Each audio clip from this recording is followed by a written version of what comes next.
buen día, buenas tardes, no sé a qué hora ustedes van a ver este programa. Yo estoy desde la galaxia de Tomé en la mañana del domingo grabando. Muy contento porque nos han pedido que hablemos un poquito sobre el patrimonio tomecino, que siempre está asociado a lo textil, aun cuando no solo es eso el patrimonio local.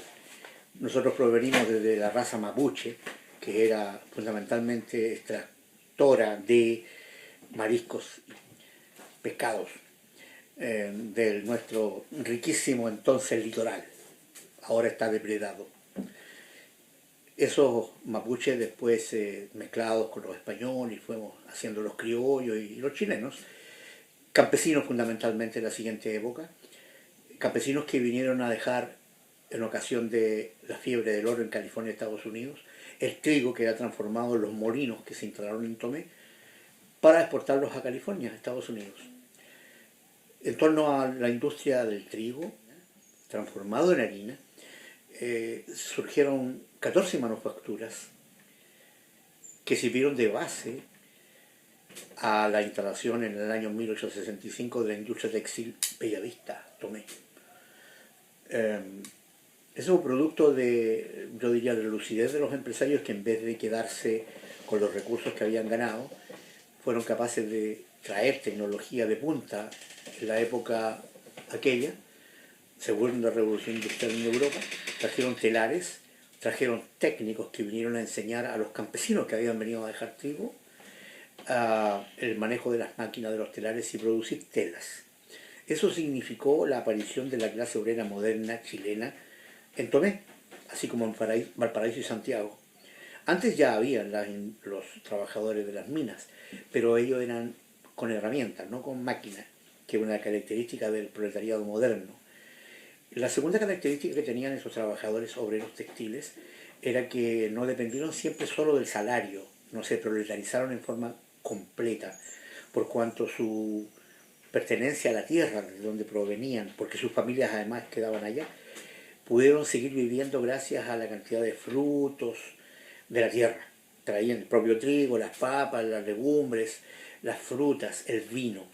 Eso contribuyó a una estándar de vida de los obreros textiles tomecinos distinta a otros lugares.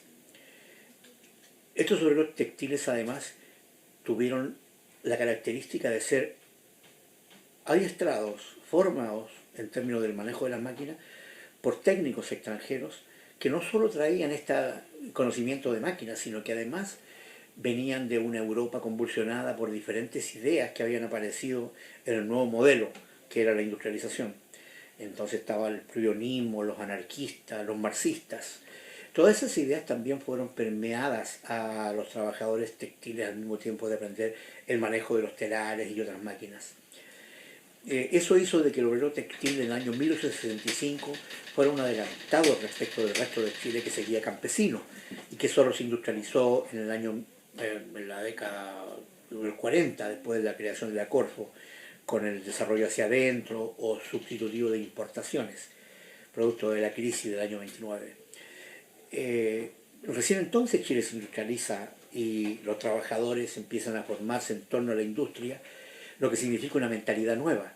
60 o 70 años antes los tomecinos, campesinos, habían devenido ya en esa mentalidad nueva. Por lo tanto, cine, teatro, música, orquesta, biblioteca, actividades culturales en general, fueron una avanzada respecto de otros lugares en Chile. Eso nos hace diferentes, no mejores, solamente diferentes. Y esa diferencia además fue dando como resultado de que las generaciones posteriores, los primeros trabajadores, recibieron una educación distinta en la Escuela Industrial Superior Textil de Tomé, después vino en Escuela Industrial Superior solamente, hoy día lamentablemente privatizada, no sabemos qué pasa con ella, los tomecinos solo es como Guantánamo, ¿no? en Cuba. Pero fueron educados en la Escuela Industrial, en el liceo, llegaron a la universidad y yo creo que los tiempos han llegado a que justamente esta cultura tomecina sea capaz de dar cuenta, así como en el año 1865, adelantándose a los tiempos. Esta vez los tomecinos tenemos la oportunidad de adelantarnos a los tiempos o ponernos al día con los tiempos y privilegiar, además del músculo que se fortalece con la herramienta, después con la máquina, hoy día es el tiempo del software, del pensamiento, de la cultura.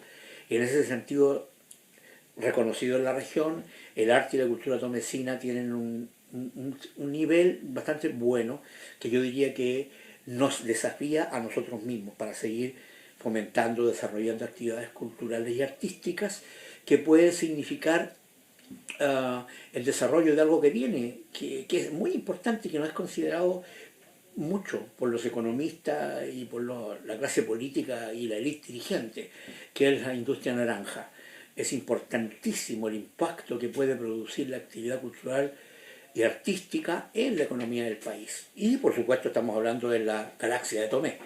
De hecho, los artistas tomecinos y la comunidad tomecina en general hemos sabido sobrevivir a las crisis distintas, la del 80, la del 82, la cesantía, el cierre de las industrias, que después del crack del año 73 sobrevivieron un tiempo, pero finalmente murieron en manos de la globalización, la importación indiscriminada y la desprotección absoluta del desarrollo industrial en privilegio del capital financiero.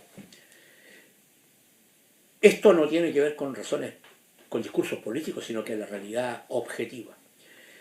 Nosotros tenemos un desafío, el Consejo para el Patrimonio, que ha estado preocupado de la fábrica, los puentes, nuestros patrimonios vivos.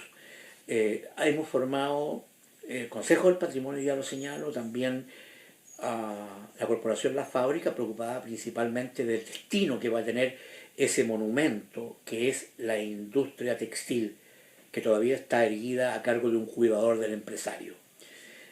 Nosotros hemos postulado al Estado que eso puede ser convertido en un gran centro de producción económica, social y cultural. No queremos un elefante blanco, no queremos ruinas, no queremos un ente metafísico, un elefante blanco. Queremos que ese lugar, que son bastantes hectáreas, pueda ser aprovechado para instalar industrias modernas, no contaminantes, y para eso hemos elaborado, junto con el municipio y la comunidad, una imagen objetivo con la asesoría de varias universidades en asesorías metodológicas. Eso está a disposición de la comunidad, de las autoridades y de todo aquel que, no siendo de Tomé, sea un poco cercano, tenga cierta afinidad, simpatía, haya venido alguna vez y le haya gustado. Nos sentimos gratos de recibirlos y que puedan colaborar, trabajar en un proyecto que signifique la reivindicación de los monumentos y el patrimonio, en tanto el espíritu que albergan esas cosas, porque la cosa material no tiene importancia sino por el espíritu que le dio vida. Ese espíritu es el que tratamos de reivindicar en honor a aquellos que construyeron el patrimonio. Ese es el sentido del patrimonio, no es una cosa antigua, solo romántica, que también lo es, solo sentimental, que también lo es, sino la pujanza, el espíritu, la creatividad, la inteligencia, la pasión, todo lo que es parte de la vida humana. Así es que el Día del Patrimonio tiene que ser una actitud constante, especialmente en este periodo en que estamos perdiendo muchos de los paradigmas intrascendentes y estamos encontrando una vuelta, un viaje a la semilla, y desde ahí volver a levantar una humanidad más solidaria, más comunitaria, más social, una sociedad, una comunidad. Así que muchas gracias por la oportunidad. Biobío Universidad siempre ha sido tan regionalista, ha estado muy cercana a nosotros. En un momento estuvo la idea de que en la ex Universidad Técnica del Estado, que era su origen, iba a instalar la Facultad de Ingeniería Textil en Tomé. Pero el golpe del 73 canceló ese sueño. Pero quedan muchos otros abiertos. No permitamos que se cierren.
este Día del Patrimonio reciban el más cordial de los saludos desde la Sociedad de Historia de Penco.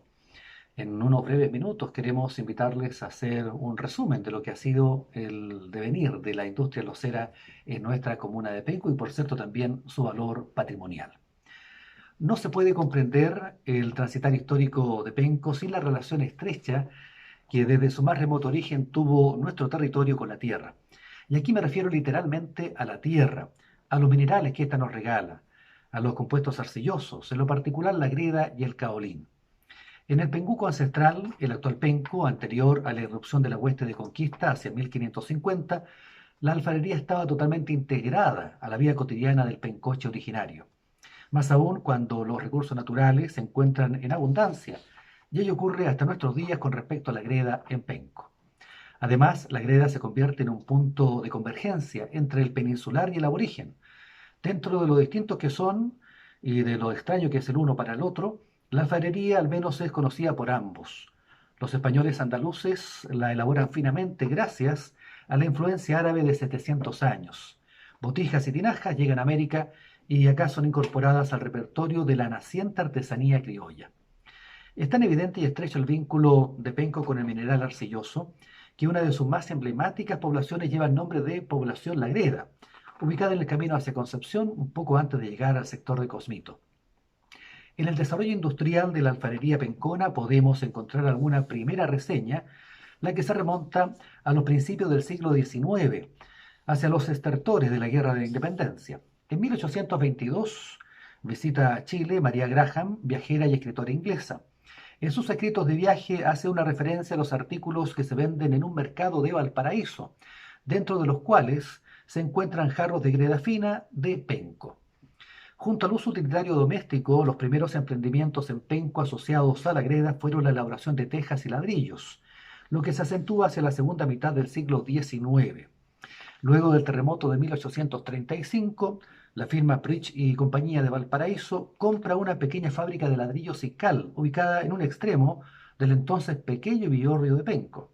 Su intención fue ampliar el rubro y fabricar además tejas, adornos para jardines y vasos de tierra cocida. En lo que se refiere a la cerámica, la primera industria de este tipo en Penco se llamó Fábrica de Loza y Artefactos de Arcilla de Penco. Su impulsor fue el empresario penquista Roberto Lacourt. Esto ocurre hacia 1888. Al poco andar le faltó capital y debió vender la empresa a los inversionistas de Valparaíso, Agustín Edwards y Carlos Van Buren, proyectando una nueva sociedad que mantuvo sin embargo el nombre inicial de la industria. Un nuevo tropiezo se presenta al emprendimiento locero. Esto es la Guerra Civil de 1891. Pasada esta crisis, recién se vuelve a retomar el emprendimiento locero hacia 1905, cuando la empresa es comprada por la sociedad constituida por Juan Gotelli y José Crem, un ceramista industrial de la zona de Los Sauces. Ellos lograron darle un gran impulso a la empresa con la vajillería de loza, llamada en Europa porcelana dura. Gotelli y Kemp deciden vender a la firma Vere Scott, que la adquiere más con fines especulativos, ya que al poco tiempo también la enajena, a favor del empresario pencón de origen italiano Luis Mancinelli.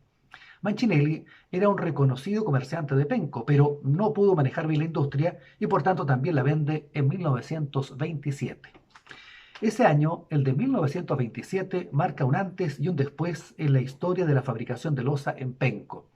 Debieron pasar 40 años y muchos traspasos de propiedades desde el primer emprendimiento locero para que al fin se pudiera consolidar. Aparece en escena el ciudadano español Juan Díaz Hernández, quien compró la fábrica a fines de 1927, inaugurándola como Fábrica Nacional de Loza. Aparece entonces por vez primera la recordada e icónica marca Fanaloza, de ello hace ya 93 años. De ahí en adelante, todo es crecimiento y consolidación. Juan Díaz involucra a toda la familia en la empresa, involucra a sus 7 hijos. Hacen estudios en Europa para conocer de primera fuente todos los entretelones de la elaboración de cerámica fina. Así, junto con la elaboración de la loza funcional y utilitaria, van apareciendo con el paso de las décadas áreas de producción de piezas decorativas o también de uso doméstico, pero con un notable sello artístico. En ese sentido, sus máximos logros fueron las reconocidas líneas Sussex Bonshine, Walter Starr y ya el famoso plato Willow, además de floreros, vasos, platillos y jarrones. Pero la relación de Penco con la industria de la loza no queda solo en la elaboración de piezas cerámicas de la más alta calidad, de reconocido prestigio más allá de las fronteras nacionales. Fanalosa lograría una verdadera simbiosis con los pencones, que generación tras generación irían siendo parte de la empresa. De padres a hijos se traspasaría el talento y la mística para el trabajo locero. Hasta nuestros días, dentro de la comuna, se reconoce que una alta proporción de nuestros vecinos son parte de la llamada familia locera.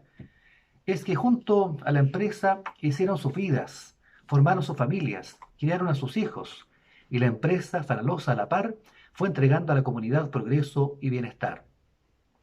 Desde un teatro que en 1933 inauguró el presidente Arturo Alessandri, hasta el Hogar Sindicato Industrial, reinaugurado en 1945, ya que el anterior había sido destruido por el terremoto del 39, Fanalosa irá cada vez más identificándose con Penco y su gente. Así se desarrollaron proyectos habitacionales para sus trabajadores.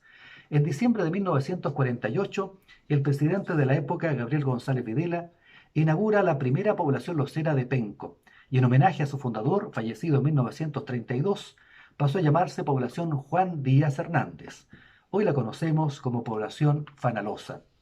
En enero de 1963 se inaugura una segunda población locera, a la que se le dio el nombre de Facundo Díaz, en recuerdo de uno de los jefes fallecidos, quien puso en marcha la planta de azulejos y sanitarios. Además, Facundo Díaz era uno de los hijos del fundador de la fábrica. Junto al desarrollo habitacional se dio un gran impulso al aspecto deportivo y cultural.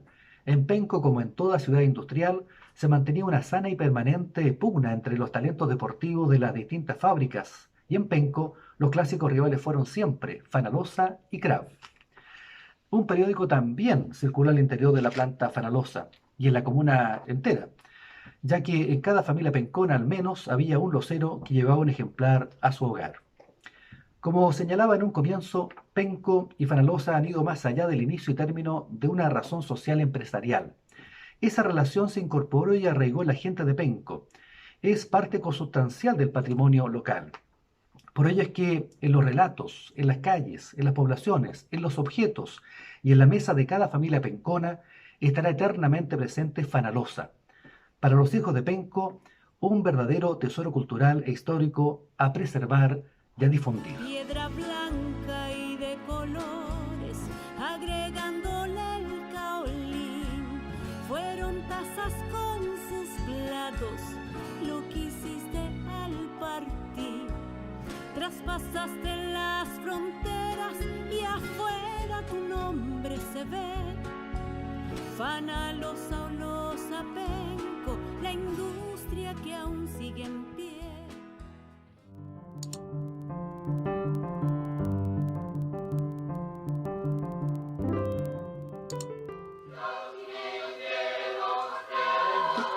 Hola amigos, bienvenidos a este programa especial en torno a nuestro patrimonio. Lo que están escuchando de fondo es el himno al minero del carbón de Lota, un tema grabado en disco de vinilo en 1974 y que es el himno que marca una identidad en la zona del carbón. En este pequeño programa voy a hacer referencia al Lota minero, al Lota patrimonial y al Lota que deja un legado cultural, artístico y con una identidad marcada en la gente del carbón.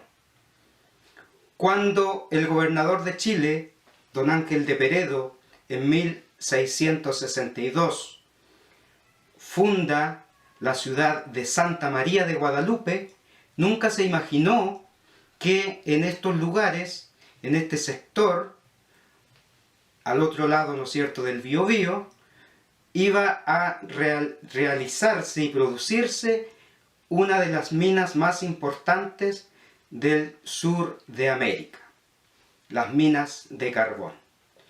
Este legado histórico, tradicional, fue dándose en la medida en que los mineros se empezaron a acercar a la zona y luego de llegar de sectores rurales comenzaron a instalarse y a quedarse en forma definitiva en este campamento del carbón.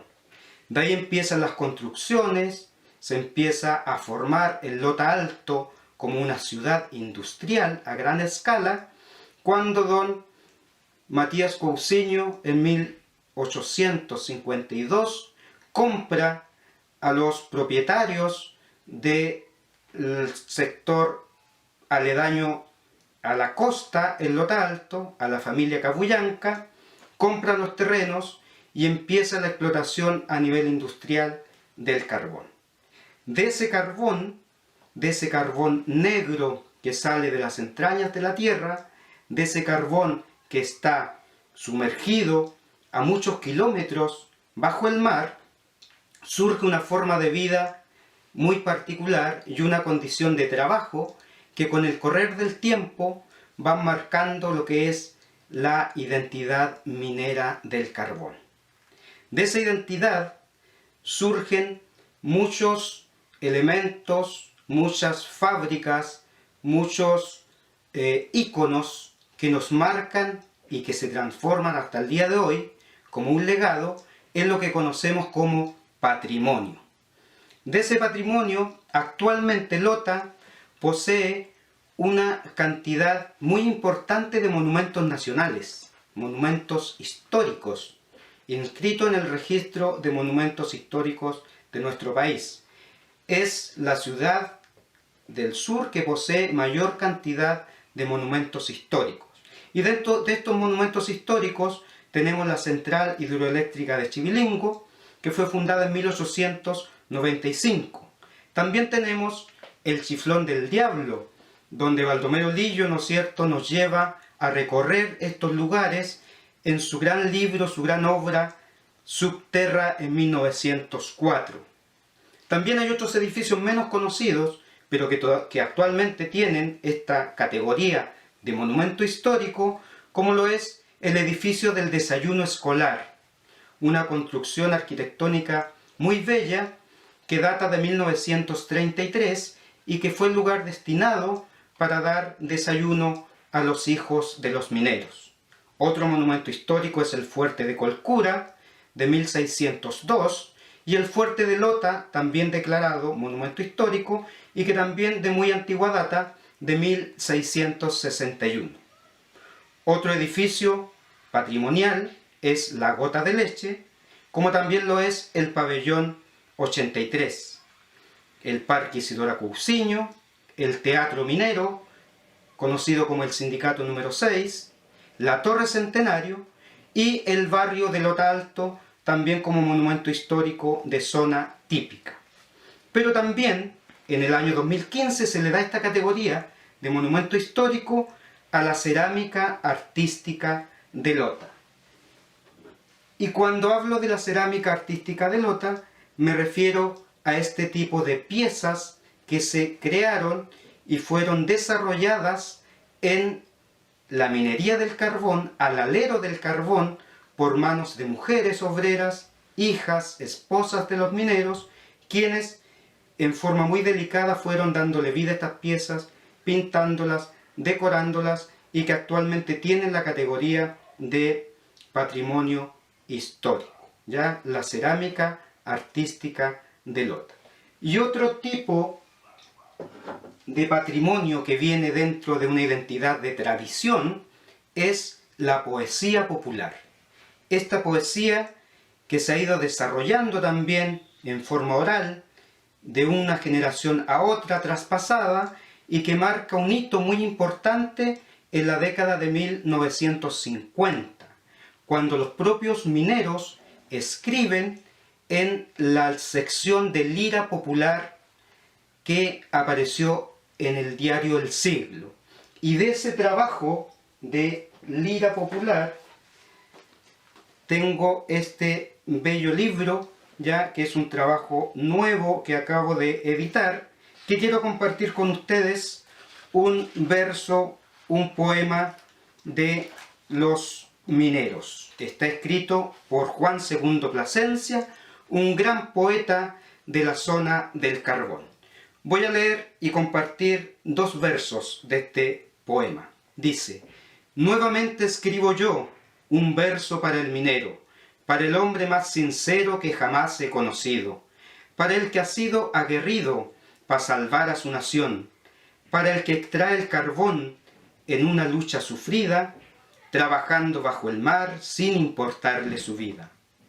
Para ese que en las mañanas, ni aunque se pegue sus farras, toma su mancha y su charra y se lanza con el hueco, con su gorro en la cabeza, llevando al hombro el guameco. Para ese hombre que reclama un mendrugo más de pan, por engrandecer su patria, él trabaja con afán.